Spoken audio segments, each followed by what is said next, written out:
అవి ఇంకా ఇల్లు ఓలత్తలేరు గణపతి చెందకో అన్నారు. పొద్దున 7కి రమ్మన్నారు. వీళ్ళ మాట లేని బాడెకి కొడుతున్నట్టుగా వీళ్ళేమో ఇంకా అత్తలేరు.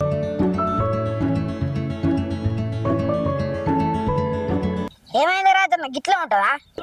ఏమైందిరా?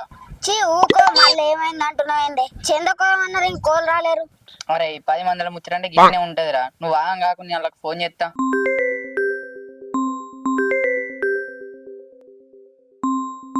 హలో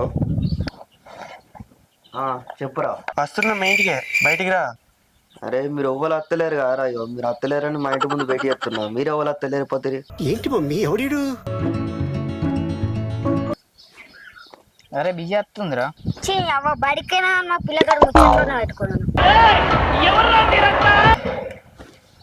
హలో ఏమైంది ఇంక అత్తలేరా? వస్తున్నా, బండి మీద ఉన్నా. సరే బండి నత్తురుగా, నన్ను ఎక్కించుకోరు బండి. పనులు చదువుకొని వస్తానే. పనుడే చక్కగా అబ్బా పనులు చదువుకోలేదు. ఏంది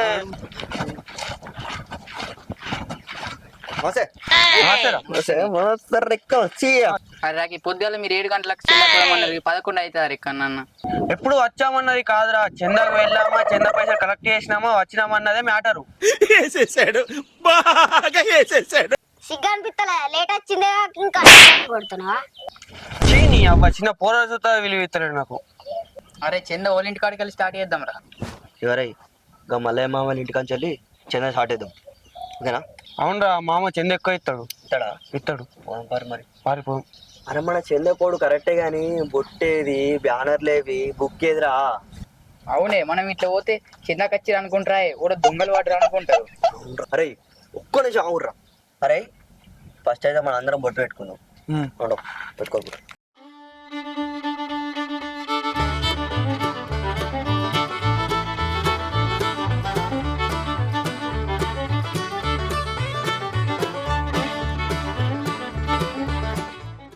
ఇంకా బాగానే వేయలేగా, నేను చేతి కట్టుకుంటా. అన్నకి పట్టుకో అన్న, నువ్వు దిగట్టు.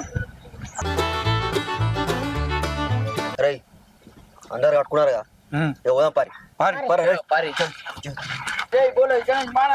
జై గణపతి బప్ప, గణపతి బప్ప.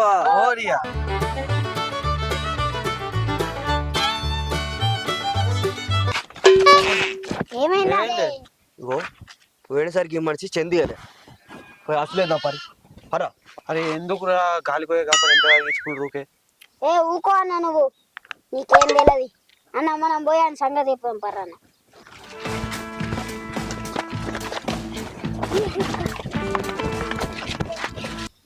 అరే ఆడు గంట అన్న గేట్ ఇస్తలేడు. ఏందన్నా గట్లున్నది? మా మళ్ళీ అన్న పారి పారి.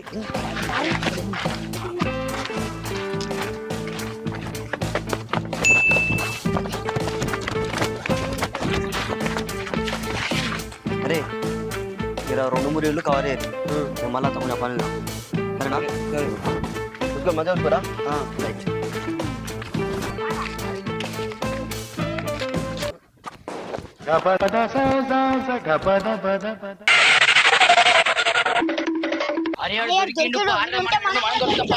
Run.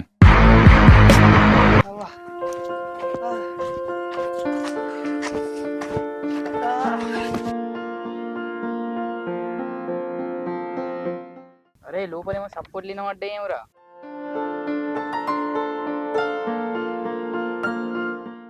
అరే అప్పుడే చెప్పిన కదా మీకు, గాలిపోయే కంపెనీ ఎందుకు తీసుకుంటారు అన్న. డోర్ ని ఎట్లా అందినావు అని ఇంపార్టెంట్ కాదు, ఎట్లా తప్పించుకున్నావు అనేది ఇంపార్టెంట్. మా విన్నారా? ఏందో పిల్లలు ఎటు వచ్చారు పనివాడి? నీకు తెలిసే కదా మామ, ఎప్పుడు చందా వసూలు చేసినా ఫస్ట్ మీ ఇంటికి వచ్చి చందిస్తా గానీ ఫస్ట్ రోజు పూజ మేమే కూర్చోవాలి. ఇది కూడా నువ్వు అడిగాను నానే తాత, ఇది కూడా మాకు తెలియదు అనుకుంటున్నా. మా ఇజ్జత్ తీస్తున్నావు కానీ నువ్వు.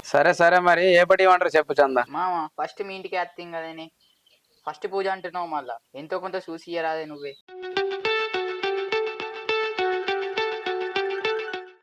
ఏంది వందిస్తాడు ఏంది? హలో మల్లయ్య మామ వాళ్ళ ఇంటికాడ ఉన్నాం రా, చందకి వచ్చినాం. తెలుసు కదా మామ చేయి పెద్దది, మినిమం 2000 ఇస్తాడు. సరే రావు, నేను మళ్ళీ ఎత్తా. మరి 100 రూపాయలు ఇస్తే వందిస్తే చీప్ అవుతుంది. మనం ఏమన్నా వాళ్ళ ఇంట్లోకి ఇస్తున్నాం, దేవునికే కదా. 1500 అయితే ఇద్దాం. ఫస్ట్ రోజు పూజ మనదే అల్లుండు. సరేనే. ఓకే. ఇక నువ్వు మర్చిపోమా, మేము చూసుకుంటాం. సరేనే మామ, మరి కలుతాం. అరే మామ 100 రూపాయలు ఇచ్చేటోడు ఎక్కించినాక కేంద్ర 1500 ఇచ్చిండు. వాళ్ళు ఎక్కించినవురా.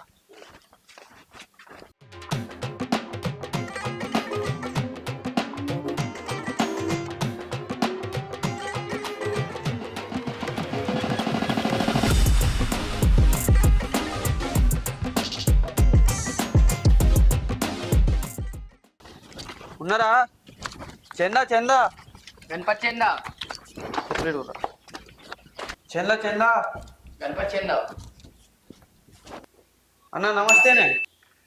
నమస్తే నమస్తే. ఎంత పెద్ద వినాయకులు పెడుతురు? ఇంకా అనుకోలేదన్న, అనుకున్న నీకే ముందు చెప్తాం. మీరు ఎంత అన్నది వినాయకుడు, కానీ పక్క గల్లుల కంటే మనది హైలైట్ ఉండాలి. ఫస్ట్ అయితే నువ్వు చందరాయే. మరి బాక్సులు ఎన్ని పెడుతుర్రు? బాక్స్ 4. బాక్సులు ఎన్ని ఉండని, కానీ పక్క గల్లీ వాళ్ళ కన్నా ఒక బాక్స్ ఎక్కువనే ఉండాలి మన దగ్గర. అది నాయన అయితే ముందు చందరా పీరా. మళ్ళీ అడ్డ ఎంత పెద్ద పెడుతుర్రు? 2 కిలోల లడ్డు అన్న. ఎంత పెద్ద అన్న పెట్టురు మీరు, కానీ పక్క గల్లి వాళ్ళ కంటే చెటాకైనా ఎక్కువ ఉండాలి మన లడ్డు. మరి నిమజ్జనం రోజు ప్రసాదం ఏం పెడుతుర్రు? మరి నిమజ్జనం రోజు అయితే మన ఇంటికి ప్రసాదం పంపుర్రి. ఏం పెట్టినా పక్క గల్లీ కంటే ఎక్కువనే పెట్టాలి కదా. అంతే అంతే. సరేగా 20 రూపాయలు రాయరు మరి. ఇవ్వరా కొర్రించుకొని నువ్వే అరే అన్న అట్లా నన్ను ఇష్టపడే అన్నా నిలవన్నా అన్ని కూలికి పడుతా అన్నా ఇవ్వన్నా ఆడిచ్చే 20 రూపాయలకు మా తమ్మునికి డైపర్ కూడా రాదు. ఏంటి బాబా అన్న, ఇంకోసారి అన్న. ఆడిచ్చే 20 రూపాయలకు మా తమ్మునికి డైపర్ కూడా రాదు. ఇవ్వన్నా ఏదైనా ఎత్తా కొడుకుని. ఏయ్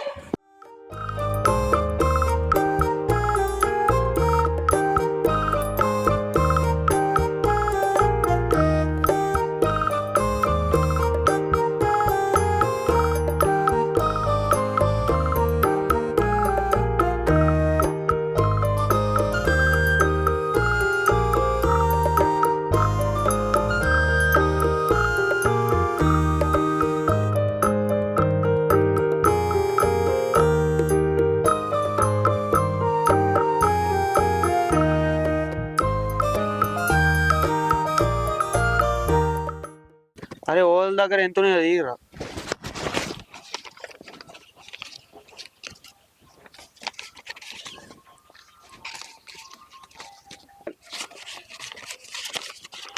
నిన్నటి ఇళ్ళటి కలిపితే ఒక 30,000 అవుతాయి. అరే బల్లలకు, బాక్సులకు, డెకరేషన్ సామాన్కు, లడ్డుకు అన్ని సామాన్లు కలిపితే 15,000 వస్తాయి. ఇంకా 15,000తో గణపతి తెద్దాం. అన్న గణపతి మాత్రం మొత్తం మోడల్ వేరే ఉండాలి మొత్తం. తెద్దాం రా. అరే నేను మంచి మంచి డీజే పాటలు ప్లేలిస్ట్ తయారు చేసి పెడతా. లాస్ట్ రోజు ఇచ్చి పడేద్దాం. అరే మన దగ్గర 15,000 ఉన్నాయి కదా, 10,000తో వినాయకునే వేద్దాం. అరే ఇంకా 5,000తోని మందు తెచ్చుకుందాం రా. సుక్క లేకుండా మనకు బాడీలో మూమెంట్ వస్తుందారా. అసలు ఏందిరా మీరు ఏం మాట్లాడుతున్నారో మీకన్నా తెలుసారా?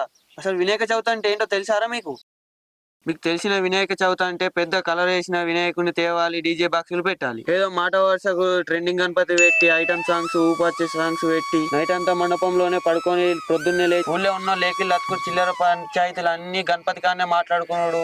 ఇదే నారా వానికి వీనికి లింకులు పెట్టుడు, లొల్లిలు పెట్టుడు, ఇవన్నీ గణపతి మండపంలోనే నారా. ఇందుకే నారా గణపతి పెట్టుకున్నాడు, పంచాయతీలు పెట్టుకున్నందుకు. ఇవే ముచ్చట్లారా వినాయకుడు మన నుంచి కోరుకునేది. పోయినసారి మన ఊర్లో నిమజ్జనం చేసిన గణపతుల వల్ల ఎన్ని చేపలు చనిపోయాయో తెలుసారా మీకు? అసలు ఆ చేపలు తిని ఎంతమంది హెల్త్ ఖరాబ్ అయిందో తెలుసారా మీకు? వినాయకుడు పెద్దగా ఉంటేనే మనం పూజలు అందుకుంటాడా, లేదంటే అందుకోడా? వినాయకుడు చిన్నది పెద్దది అన్నది కాదురా, మన మనసులో ఉన్న భక్తి ఇంపార్టెంట్ రా. మట్టి వినాయకుడు పెడితే మన పూజలు అందుకోడా దేవుడు? బాక్సులు పెట్టకపోతే పెట్టలే అని అలుగుతాడా దేవుడు? కలర్ వినాయకుడి బదులు మట్టి వినాయకుడిని పెడతాం. బాక్సుల సామానుకు బదులు భజన సామాన్ తెద్దాం. ఫోన్ కు ఆంపిల్కు కనెక్టింగ్ బంద్ చేసి భజనతో మనం దేవునికి కనెక్ట్ అయిపోదాం రా. లాస్ట్ రోజు తాగి డాన్స్ చేయడం ఎంత పాపమో తెలుసారా మీకు? అందరు చేస్తారు, మనం చేస్తే ఏమైతుంది అంటారు కదరా మీరు. మనం ఆపితే వేరే వాళ్ళు కూడా ఆపుతారని ఎందుకు ఆలోచించట్లేదురా మీరు? అరే లాస్ట్ రోజు బాక్సులతో కాకుండా భక్తి భజనతో సాగనంపుదాం రా. ఇప్పటి నుంచి మనం మారుదాం, మార్పుని తీసుకొద్దాం. జై బోలో గణేష్ మహారాజ్ కి జై.